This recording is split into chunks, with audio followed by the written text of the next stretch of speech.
Petite vidéo sur les problèmes rencontrés éventuellement lorsque vous essayez de faire communiquer votre onduleur chinois type Voltronic avec en général votre microcontrôleur type Arduino ESP32. Alors d'abord l'état des lieux. En général cet onduleur on vous livre un câble. Alors pour moi, pour mon Expert Max, c'est un câble qui se connecte en RJ45 côté onduleur et qui se termine par un DB9 femelle. Donc quand vous voyez les trous, c'est que c'est en femelle.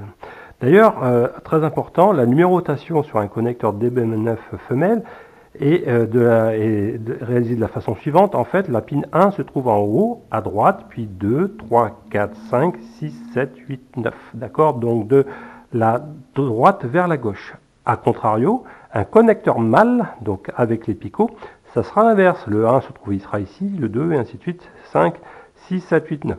D'accord? Remarque très importante.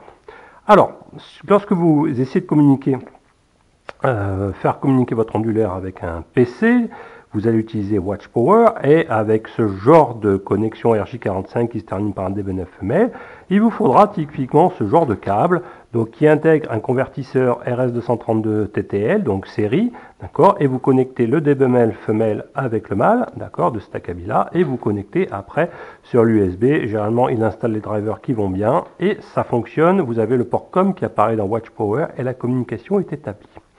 En fait, nous, ce qui nous intéresse, dans beaucoup de personnes, c'est de renvoyer ces informations-là, pourquoi pas dans Home Assistant. Et pour cela, on va utiliser un ESP32. Vous allez voir que les prochaines vidéos qui vont arriver, donc avec le PV Brain. Et pour cela, on ne va pas se connecter en USB sur le ESP32, mais on va se connecter via le port série, c'est-à-dire par un couple de pins TX RX. Alors, on va commencer là où viennent les problèmes. D'abord, vous avez vu sur mon onduleur, je me connecte en RJ45, et donc il va falloir que je me connecte sur un ESP32 au bout du compte. Et moi, au bout du compte, au bout de ce fil-là, ce câble de data que j'ai développé, je vais me retrouver avec un connecteur ici JST, alors c'est un PH4 fil, que j'ai soudé au niveau de l'ESP32, j'ai plus qu'à plugger, comme ça je suis indépendant du câble. Mais néanmoins, on va essayer de se concentrer immédiatement sur cette prise RJ45. Alors tout d'abord, la numérotation d'un câble Ethernet, c'est, on va dire, quand vous avez les picots cuivre devant vous, d'accord, et puis le plastique derrière vous, ça se numérote, les fils, il y en a 8 ici, de 1 complètement sur la gauche jusqu'au 8 complètement sur la droite. Donc déjà, il faut que vous soyez sûr que vous ayez en main un câble Ethernet avec au moins la présence des fils 1 et 2, d'accord, donc vous devez avoir un fil ici, vous devez les voir de façon translucide, et également pin 8 ici, donc 1, 2, 8, c'est minimum. Si vous n'avez pas ces fils-là, le câble RJ45 sur lequel vous essayez de faire votre montage ne pourra pas transmettre l'information. Bon, maintenant que vous êtes sûr d'avoir pris le bon câble, il va falloir connecter à un convertisseur ici TTL, RS232 TTL. Donc en voilà un. Et donc vous voyez ici, il a un connecteur DB9 femelle, parce que vous voyez les trous ici, et donc les numérotations c'est 1, 2, 3, 4, 5, ainsi de suite. Et en sortie, ou entre guillemets, une sortie, vous avez un bornier 4 pins ici, où dedans vous allez avoir la masse, l'alimentation de ce module lui-même, qui viendra de l'ESP, vous pouvez alimenter en 3.3 ou en 5 volts, et puis les deux pins RX-TX. D'accord ? Alors, ça, on va regarder ça après. Mais ce qui va être important, c'est la connexion entre ce câble RJ45 et ce convertisseur. Et c'est pour ça que vous voyez ce boîtier du milieu ici. À quoi il correspond? Il correspond en fait à un bornier. Dedans, c'est juste une genre de bornier qui va aller repiquer les fils de l'Ethernet. Et vous les voyez ici. Alors, regardez bien en détail. Moi, comme j'ai un Ethernet 8 fils, j'en ai 5, 8 moins 3, qui ne me servent à rien, puisque j'en ai besoin que de 3 fils. Et là, vous allez voir que suivant l'instruction de la documentation, vous devez brancher la pin 1 de l'Ethernet à la pin 2. Alors attention, c'est numéroté 1, 2, 3, 4, 5 au niveau de ce bornier vert. Donc la pin 2 ici, d'accord. Donc le RJ45 pin 1 ici doit se retrouver en 2 au niveau de ce bornier. La pin 2 du RJ45 doit se retrouver en pin 3 et la pin 8 ici, la masse, doit se retrouver en pin 5 ici. Et là, normalement, quand vous branchez votre convertisseur, suivant le modèle que vous choisissez, eh ben, ça doit marcher. Mais il se peut que ça ne marche pas. Pourquoi? Parce que selon les convertisseurs que vous allez prendre, eh ben, il se peut que finalement, il attende en pin 1 et 2, excusez-moi, 2 et 3 de votre bornier, eh ben, un croisement au niveau du RJ45. Ce que ça veut dire que finalement, selon le convertisseur que vous allez choisir, qui va se brancher ici, il va falloir que vous inversiez les fils entre 2 et 3, d'accord, ici. Ben ici, pour moi, le vert doit passer au milieu, et puis le vert et blanc doit se passer ici.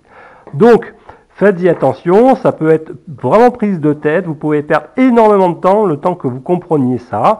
Et donc, moralité de l'histoire, selon le modèle de convertisseur, même en DB9 que vous choisissez, ben lui, il attend éventuellement le signal, par exemple la pin 1, soit en 3, soit en 2. Et ça, par défaut, vous ne pouvez pas le savoir, parce qu'en général, sur ce qu'il attend ici au niveau DB9, il n'y a pas trop d'instructions. Il y a pas mal d'instructions sur la partie série, mais rien au niveau du convertisseur. Donc la majorité des problèmes de non-communication viennent de là. Alors je vous mettrai en lien évidemment les deux modèles que j'ai choisis pour lesquels ça fonctionne, avec la nomenclature que je vous ai donnée. Pin 1 ici va en 2 ici, pin 2 ici va en 3 ici, pin 8 ici va en 5 ici. Avec ce convertisseur, cela fonctionne. Bon, maintenant que ce problème et cette référence et cette attention a été faite, eh bien, il reste la partie connexion de l'UART, enfin port série, excusez-moi, vers le ESP32. Et donc là, ça se comporte classiquement, c'est-à-dire que la pin TX ici doit se connecter sur une pin de votre ESP32 qui va être configurée en réception, en RX.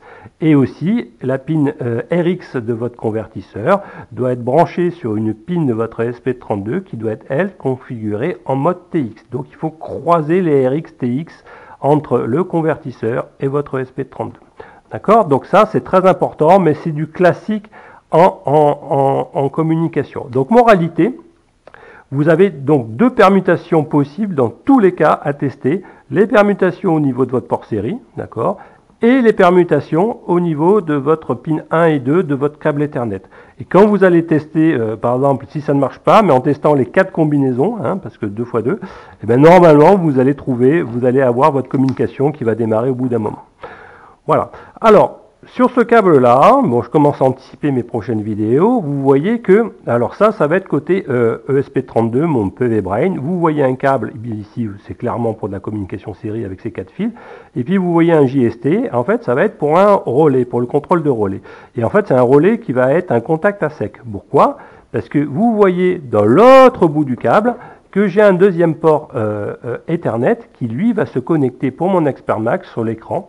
Et il faut savoir que sur cet Expert Max, sur les pins 7 et 8 de l'Ethernet sur le port écran, eh ben, c'est comme si vous avez accès au bouton physique. Voilà. Et donc, moi, si vous les mettez vous chantez, excusez-moi, vous les mettez ensemble, vous reliez la pin 7 et 8, eh ben, vous démarrez votre onduleur. C'est pour ça que moi, j'ai dans mon futur modèle qui va arriver, une prochaine vidéo qui va arriver, eh ben, je peux donc allumer l'Expert Max avec ce deuxième port Ethernet, câble Ethernet que j'ai phagocyté sur un câble également. Voilà, 6 remarques très importantes sur la communication, en tout cas sur la partie câblage de vos Voltronic, elle doit être faite parce que c'est source de nombreux problèmes. Donc on résume, il y a potentiellement une inversion des pins 1 et 2 selon le type de convertisseur et il y a une possibilité d'inversion des pins RX-TX sur votre ESP selon finalement la configuration de votre ESP. En général, vous n'y touchez pas ici, c'est plutôt au niveau du soft que vous permettez le TX-RX pour la partie UART. Par contre, là, il va falloir quand même souder ou dessouder ou utiliser ce genre de bornier pour inverser les fils sur le 2 et 3. J'espère que cette vidéo vous a aidé et en tout cas, il va y avoir d'autres vidéos vraiment assujetties en fait, au contrôle complet de ma partie photovoltaïque. À bientôt.